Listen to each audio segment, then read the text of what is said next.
줍줍과 베팅의 개념을 정리하고 매수는 1년에 한두 번만 잘하면 된다는 평소 김떡상 얘기가 무슨 소린지 설명을 하고자 이번 영상을 준비했습니다.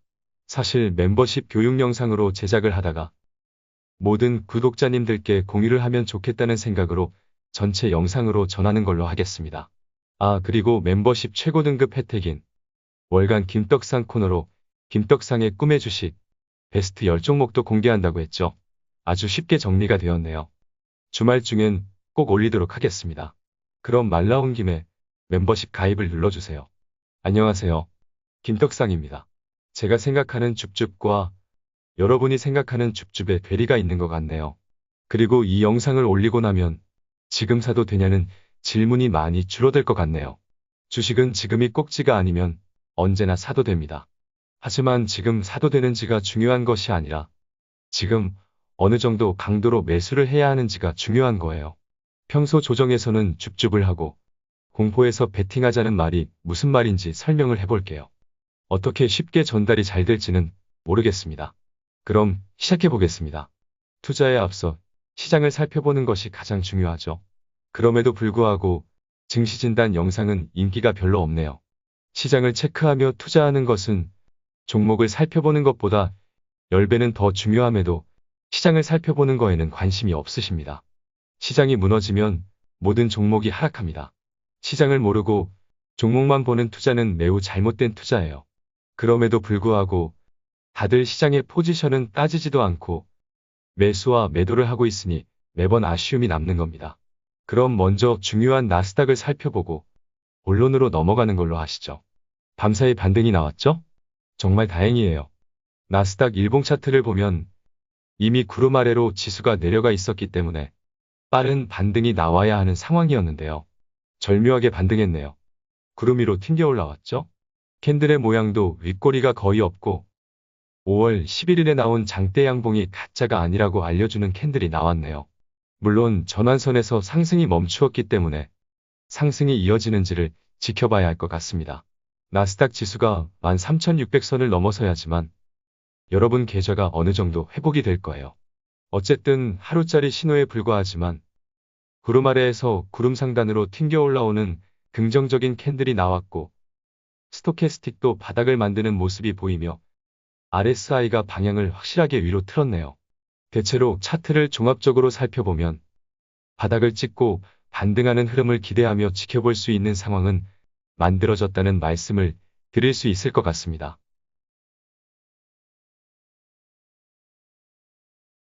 나스닥 주봉도 봅시다. 지난 조정 때보다 저점이 높아진 것만 봐도 둔화되긴 했지만 중장기 상승 추세는 지켜주고 있는 것으로 보입니다. 주봉상으로도 기준선 부근에서 반등이 나오고 다시 전환선에 걸친 모습이니 이대로 죽지 않겠다는 의지는 보이네요. 주봉상의 이평선을 확인해 볼까요? 나스닥이 20주선이 깨지면 무지막지한 공포였지만 언제나 기회였다는 것은 체크해 둡시다. 우리 시장은 나스닥에 연동되기 때문에 코스피, 코스닥을 보는 것보다 더 중요하다는 것도 잘 아시죠? 평소 조정에서는 줍줍 정도로 적립을 하고 나스닥이 무너질 때마다 베팅을 하는 기준으로 잡는 것도 좋은 전략이 될 수 있다는 것도 기억해 두세요. 줍줍하다 보니 비중이 커졌다는 것은 줍줍을 한 게 아니에요. 그 말은 베팅을 한 거예요. 줍줍하다 보니 몰빵이 되는 분들은 그냥 100번에 걸쳐서 한 주 두 주씩 사셔야 할 것 같네요. 그리고 계획한 비중의 절반 정도가 줍줍으로 채워졌다면 줍줍을 멈춰야죠. 최대한 기다렸다가 나머지 물량은 극심한 공포에서 베팅을 해야죠. 자, 그럼 월봉까지 볼까요? 매수는 1년에 한두 번만 잘하면 된다고 했죠? 나스닥 5월선을 기준으로 공격적인 매수를 계획하는 것도 좋은 전략이 될 겁니다. 공격적인 매수는 올해 딱 3월과 지난주 정도 두 번의 기회가 있었던 거예요. 작년을 보면 3월과 4월, 그리고 11월에 딱 두 번만 매수를 해도 된 거였고요. 평소 김떡상이 줍줍거리더라도 시장의 포지션을 보고 매수 강도를 정하셔야 합니다. 아직도 무슨 소리인지 모르겠죠? 그럼 더 들어보세요. 그럼 코스피를 봅시다. 일봉 차트입니다. 최근 코스피는 61선을 기준으로 베팅을 했다면 좋은 전략이 되었다는 것을 알 수 있죠? 반등할 때는 보유한 주식으로 수익을 즐기고 조정에서는 소액으로 줍줍을 하다 60일선을 기준으로 공격적인 매수를 했다면 되는 겁니다. 종목별로 주가가 매수 구간에 위치해 있더라도 시장의 포지션에 따라 매수 강도를 결정하라는 거죠. 코스피 주봉 차트도 봅시다. 코스피도 언젠가는 20주선이 깨지겠죠. 그때가 정말 공포가 되겠지만 공포장의 이유를 따져보고 단기에 그칠 악재면 베팅하면 되겠네요. 월봉도 봅시다. 5월선을 작년 11월 이후 터치도 안 하죠? 마찬가지예요. 지수도 영원히 오르기만 할 수 없고 5월선을 영원히 깨지 않을 수가 없습니다.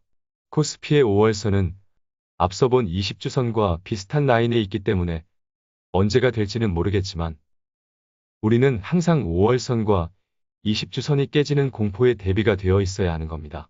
왜냐하면 1년에 한두 번만 베팅할 수 있는 기회가 될 수도 있으니까요. 그래서 현금 비중 10%는 그냥 기본이에요. 최소한으로 항상 보유하고 있어야 하는 겁니다. 지수의 포지션이 올라갈수록 기본 옵션으로 생각하는 현금 비중은 점점 늘어나는 거고요.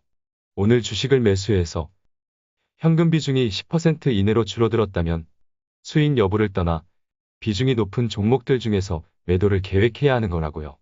물론 매달 현금이 무한정으로 들어오는 투자자라면 바닥에서 사기만 하면 되겠지만 한정된 돈으로 투자를 이어가야 하는 투자자는 매수와 동시에 매도 계획이 함께 동반되어야 하는 거예요. 코스닥까지 봅시다. 코스닥은 일봉상 121선을 기준으로 투자를 했다면 올해는 3월과 지난주 두 번의 베팅 기회가 있었던 거예요. 나스닥과 동일하네요. 작년에는 3월, 4월, 그리고 10월 이렇게 두 번만 베팅하면 되는 거였고요.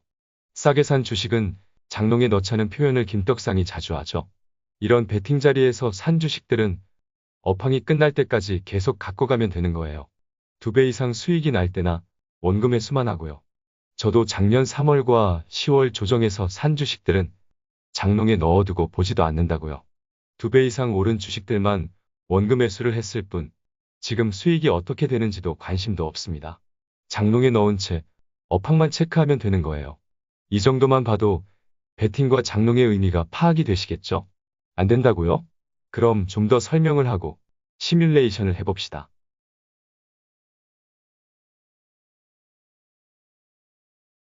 지금은 코스닥이 121선을 기준으로 베팅 구간이 될 수 있지만 작년 9월까지는 61선이 베팅의 기준이 되는 라인이었어요. 공격적으로 매수할 수 있는 기준이 낮아진 거죠. 그 말은 작년 9월까지의 상승보다 현재의 상승은 둔화가 되었다는 의미입니다. 하지만 여전히 61선을 기준으로 베팅을 하더라도 물릴 수는 있어도 좋은 베팅 구간이라는 것은 부정할 수는 없네요. 어쨌든 지금은 121선을 한 번씩 깨는 패턴이 나오고 있기 때문에 121선을 기다리며 조금 더 인내하는 것이 좋아 보입니다. 그럼 코스닥 일봉 차트를 보며 줍줍 얘기를 해볼까요? 올해 들어서 조정시마다 줍줍을 하지만 결국 물리는 상황이 발생을 했죠. 줍줍을 하는 이유는 물릴 수 있다는 전제가 있기 때문에 줍줍을 하는 거예요. 그래서 줍줍한 물량들은 단기 고점에서는 비중을 축소하며 털어주는 것이 좋습니다. 제가 평소에 강조하는 스마트한 존버를 얘기하는 거예요. 줍줍한 물량들은 맥점에서 매수를 한 것이 아니기 때문에 조금이라도 단기 고점에서 비중을 축소해서 오르면 가볍고 길게 들고 가면 되고 내리면 매도한 가격보다 싸게 재매수 기회를 주니 더 좋은 거잖아요. 그리고 줍줍은 소액으로 하는 겁니다. 시장을 보면 베팅 구간이 뻔히 정해져 있잖아요. 시장을 보면 매수 강도를 정할 수 있잖아요. 제어가 안 돼서 줍줍하다 보니 몰빵이 돼버리는 분들은 그냥 한 주씩 평소에는 사면 됩니다. 1년에 한두 번만 공격적인 매수를 하세요. 올해 코스닥 차트를 보며 줍줍이 제어가 안 되시는 분들을 기준으로 매수 강도를 같이 정해볼까요? 시뮬레이션을 함께 해보자고요. 작년 연말부터 봅시다. 평소 너무 사고 싶은 종목이 있었는데 시장이 조정을 받으며 줍줍 기회 같네요. 시장을 보니 그래도 21선을 지키고 있으니 한 주 두 주씩 줍줍하면 되겠네요. 그러다 또 시장이 조정을 받자 또 줍줍할 기회네요. 이제는 코스닥이 21선 아래에 왔네요. 이제는 두 주 세 주씩 줍줍해도 되겠죠? 그런데도 코스닥의 조정이 이어지면서 61선까지 내려오네요. 그럼 61선에서 베팅을 해도 될지 시장을 살펴봐야겠네요. 보아하니 61선은 좋은 기회였지만 지난 조정에서 121선까지 깼던 흔적이 있네요. 베팅도 가능하지만 줍줍 강도만 조금 더 늘리고 참아보자고요. 그렇게 참고 참아봤더니 김떡상 말처럼 신기하게도 안 올 것만 같던 기회가 다시 왔습니다. 121선이 깨져버렸군요. 하지만 너무 공포스러워서 베팅을 하기도 무섭네요. 김떡상 TV를 보니 김떡상이 금리로 인한 투심의 문제로 단기에 그칠 거라고 알려주네요. 그럼 물려도 후회가 없을 것 같습니다. 그래서 베팅을 결정합니다. 신기하게도 올해 딱 한 번 베팅을 했는데 공포는 단기에 그치고 크게 반등을 해줍니다. 베팅 후 오르기만 하니 다시 불안해지네요. 불안하니까 지난 줍줍 구간에서 매수했던 물량들을 털어주자고요. 싸게 산 주식은 장롱에 넣어두고 줍줍했던 물량들을 덜어주고 나니 이제는 마음 편히 잠을 잘 것 같습니다.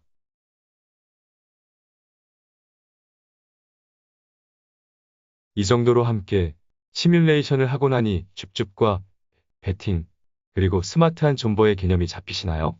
앞서 시뮬레이션을 할 때 베팅하기 전 중요한 것은 지금의 공포가 단기에 그칠 것인지 장기 추세 하락인지는 체크하고 베팅하셔야 되는 건 아시죠? 한 주씩 줍줍하라고 했다고 비웃지 마시고요. 매번 베팅할 돈이 없다고 하니 그렇게 해야죠. 이 정도면 저도 충분히 개념을 설명드린 것 같아요. 시뮬레이션까지 했는데 그래도 줍줍하다 보니 몰빵이 되었다고 하면 정말 주식이 적성에 안 맞으신 겁니다. 줍줍하다가 아니다 싶으면 멈추기도 해야죠. 그럼 보는 김에 코스닥 주봉 차트도 봅시다. 코스닥 주봉 차트를 보니 20주선 아래는 정말 식겁할 정도의 공포였지만 언제나 베팅 기회였네요. 하지만 20주선을 깨는 주기가 짧아지는 것이 보이죠. 20주선을 깨는 주기가 더 짧아진다면 상승이 둔화되고 있다는 신호입니다. 지지라인이자 베팅 구간이 20주선보다 아래가 될 수 있다는 징조가 될 수 있으니 꼭 기억해 두시죠. 시장이 많이 올라왔다는 얘기예요. 아직까지는 20주선 아래가 베팅 기회였지만 코스닥도 언젠가는 61선까지 하락하는 날이 올 겁니다. 아마도 미국이 그동안 공급했던 돈들을 회수하는 유동성 축소, 테이퍼링이 구체화되는 시점이 되겠죠. 많은 전문가들이 하반기 중 충격이 올 거라고 예상하고 있는 것 같으니 당장은 참고만 해둡시다. 다시 코스피 주봉 차트도 봅시다. 코스피도 미국의 테이퍼링이 구체화되는 시점에서는 20주선은 당연히 깨고 2800선까지도 가능하겠네요. 당장 걱정할 건 아니에요. 바보같이 종목만 보지 말고 시장을 계속 모니터링하고 체크해가자는 얘기를 강조하는 겁니다. 그럼 코스닥 월봉까지 볼까요? 코스닥 월봉을 보면 5월선을 기준으로 베팅을 했다면 작년부터 최근 3월까지 딱 3번의 기회가 있었던 겁니다. 지난주 조정에도 5월선을 지켜주었네요. 1년에 한두 번만 잘 매수하면 되니 지금 사도 되냐고 매일같이 안 물어봐도 되겠죠. 평소엔 소액으로 줍줍하면 되는 거예요. 1년에 한두 번 베팅하는 겁니다. 코스닥 월봉 차트를 보니 미국의 테이퍼링이 구체화되면 850선까지는 각오를 해야겠네요. 물론 850이라는 지수의 위치는 지금 기준으로 얘기하는 거니 나중에는 달라질 수는 있어요. 앞서 말한 코스피 2800선도 그렇고요. 그러니 계속 같이 살피며 투자하면 될 것 같습니다. 어쨌든 보아하니 올해 베팅 기회는 한 번은 남았고 많으면 2번 정도 될 것 같죠. 자, 여기까지 해서 나스닥과 코스피, 코스닥을 보며 시장을 살펴보고 줍줍과 베팅의 개념을 설명해 봤는데요. 더불어 싸게 산 주식을 장롱에 넣자는 말이 무슨 소린지도 전달을 한 것 같습니다. 그리고 주식은 1년에 한두 번만 잘 사면 된다는 의미도 전달을 한 것 같고요. 미리 기획했던 영상도 아니고 두서없이 얘기한 것 같은데 어떻게 잘 이해가 되셨을지 모르겠습니다. 오늘 영상을 보고 나서 각자 줍줍과 베팅의 개념을 정리해 보세요. 오늘 제가 전달하고자 했던 메시지만 잘 전달이 되었다면 여러분은 정말 떡상하실 겁니다. 이 영상이 여러분 투자 인생에 큰 울림이 되기를 바랍니다. 그럼 여기까지 할까요? 오늘도 함께 해주셔서 감사합니다.